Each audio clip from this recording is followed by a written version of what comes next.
It has only been the last year where we've actively been involved in scoring music, creating music for the game.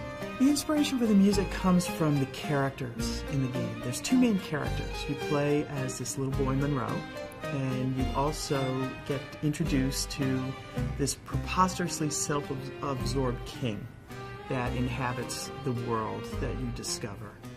And the idea of the music is to give you the sort of emotional understanding of what it's like to be Monroe and what it's like to be the king. The music as you're playing is constantly evolving, so it's never quite the same. You'll never play this game twice and hear quite the same balance of background music. And the idea there was that the music isn't just background music. It's part of the world. It's part of how you feel when you play it. It's part of how your character feels. We didn't want those two things to be separate. We wanted to feel like it was all one experience.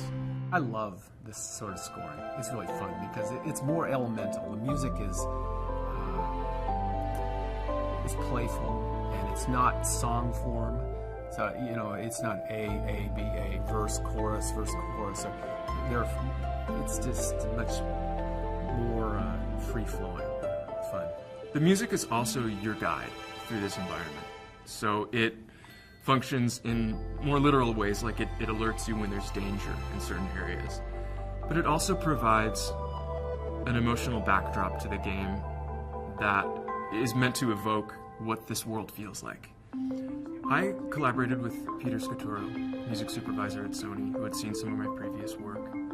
We just initially started talking, kicking ideas around about the game. Then we jumped in and composed. We did music for a whole level. So not only the background music, but the in-game content, so some of the things that get triggered as a result of player actions. And it worked really well. We got the go-ahead, and here we are. What Joel has been able to do is combine some original Baroque-inspired electronic pieces, but he's also infused a live quartet on top of it, so it has a little bit more of an organic feel to it. We relied a lot on plucked instruments like the harp, marimba, which tends to accompany Monroe, plucked strings, live strings.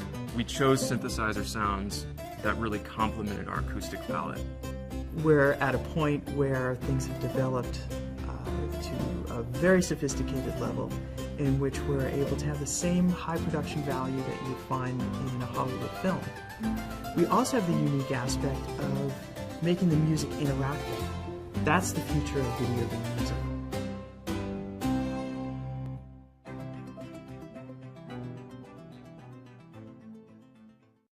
PlayStation